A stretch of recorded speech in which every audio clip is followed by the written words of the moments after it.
Please pray with me. Gracious God, thank you for searching for us and finding us with your Son.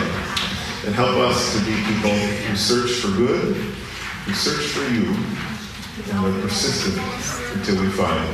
We ask in Jesus' name. Amen. So here's the story. Jesus has been teaching.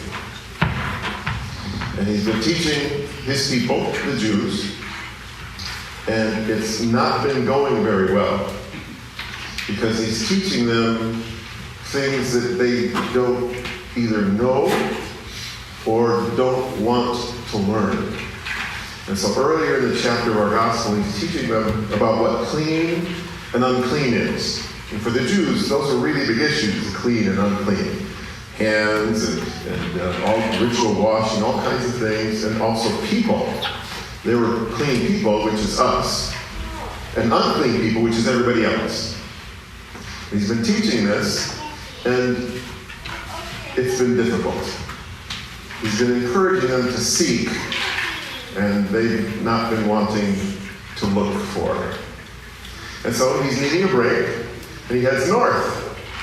The region of Tyre. So if you could picture the nation of Israel at any time, and up north of that is Syria, that's where he goes, the region of Tyre, because he was tired. And so he's getting away from it all. And when you've been working really hard, and not getting done what you want to get done, you're kind of exhausted. Right? While he's there, getting away from it, word gets out that he's there, and an unclean woman, Syrophoenician woman, Matthew calls her a Canaanite woman, comes and begs for help because of her daughter. So an unclean woman comes to Jesus, who's clean, and his disciples are clean, and asks for help for her daughter who has an unclean spirit. After he's been teaching about clean and unclean, that uncleanliness comes from inside, not from outside. Real change in beliefs. And so this woman comes and she begs. And he had his focus somewhere else. He was not a person who traveled around healing people. That wasn't Jesus' job. He did that, but it wasn't his job. It wasn't his purpose. It wasn't really what he was searching for. He had a mission to accomplish. And that was with being the Messiah for the Jews and then opening up the kingdom of heaven then to everybody. Right? His mission. How many of you noticed the photograph for the first song that we sang, Be Thou My Vision? It was a big temple sometime. Probably something from your trip. It was the wall of the old city of Jerusalem. And the sealed gate is probably either the gate or the place where the gate was, where Jesus entered. The beautiful gate, the golden gate, that's it. So Jesus' focus was on going back to Jerusalem and accomplishing his mission, which was to die for us. And so here he is, getting ready for that, and this unclean woman comes and begs for help. Interrupts him.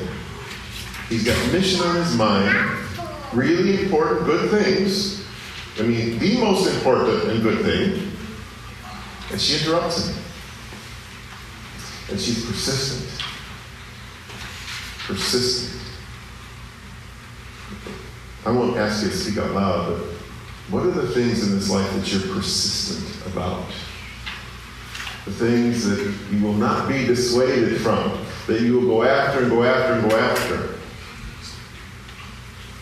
Well, this prayer thing this weekend is in hopes that that's God for us. Oftentimes, for me, it's other things. So Jesus encounters this woman, and I would say that she's wrestling with him. Begging, wrestling not going to let go of him until she gets what she wants. Does that make you think of any other Bible character?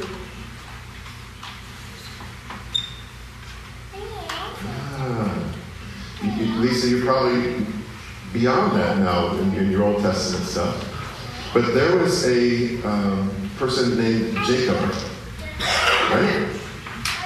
And he's really scared because he thinks his older brother Esau is going to kill him. You think you have family problems. And so he wrestles with God through the night. You could say that that's a symbol for prayer. But remember what Father Ed said, that sometimes these spiritual things happen and then have an impact on the physical world, our world? Well, Jacob wrestles with God all night, and it's a draw. It's a tie. He wrestles with God to a tie.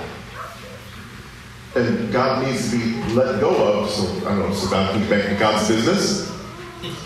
And he makes him into Gordon.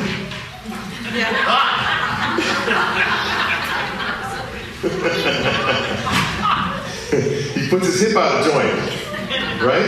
And from then on, Jacob limps, but he was successful in his petition with God.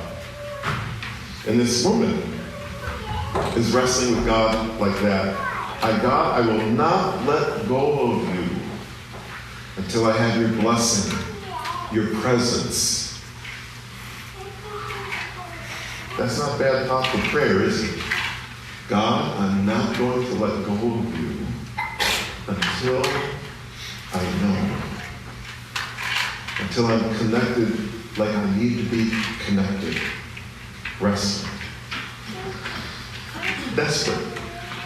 So the people in this story, and there are different characters, and the Jews in the earlier part of the story are us sometimes. We've got our way of doing things, we've got our way of seeing things, we've got our way of believing things, and sometimes we think that is the gospel, that's the kingdom of heaven. And then Jesus comes and teaches and says to Ralph, you do not determine what grace is.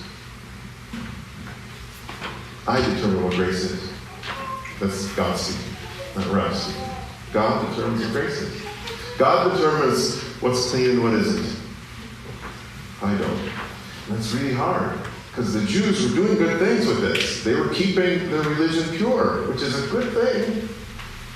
But it wasn't a good thing at the same time. So he is wanting them, I think, to be interrupted. Like Jesus was interrupted by the woman on his way to Jerusalem, even though he had every reason to say, leave me alone and let it be that. Because we do all sorts of important things, don't we? Especially our important things in the church. And when we're doing those things, we're not too keen on being interrupted. But somehow Jesus is telling us that in the midst of all the important things we do, there may be an interruption. And to not grasp my way, my thinking, and be open to the Spirit of God moving us, speaking to us. And it might take some quietness and stillness, which is what Hezekiah means, right? Stillness, being quiet before God. Maybe, for me, that's harder than loving people I don't want to love. Being quiet and letting God speak. And not letting that be interrupted, if you will.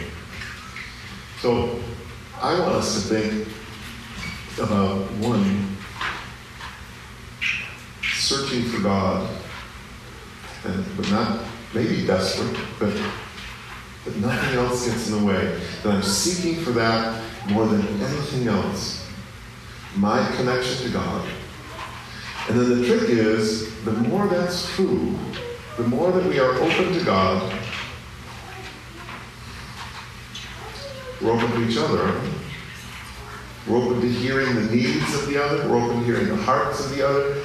We're open to the being of our brothers and sisters. And Christ removes those barriers and lets us think not about those things that are different. I tried to think, all right, there aren't any Syrophoenician women today, I think. Syrophoenician lives matter. Syrophoenician lives matter. So it's like, today, who are the people that we would say are unclean? We won't use that term today, but you know, who are those that are out? Period. It really struck me that this woman came to Jesus from the perspective of being an outsider. She wasn't a good Jew, or in our situation, a good Christian. She was a non-believer who came to Jesus with a need, desperate. And it's like, well, who is that today? For us, the people that we hate, the people that we think are unclean, people who have a different color or a different religion or a different. And here we have this example of her coming only with her need. And Jesus' heart is moved. Even though he's got other things to do that are the utmost importance. We think our stuff's really important. He's heading to Jerusalem to be the Messiah for humankind. We think what we're doing is really important. And he opens his heart, his time, as Father Paul would say, his energy, to give to this woman. And it makes all the difference. So as you deepen in your prayer life, as we deepen in our prayer life, may we work to open our hearts to God. And as our hearts are open to God, may we flex with God's Spirit to open our hearts, not only to each other, but to the other. Amen. Amen.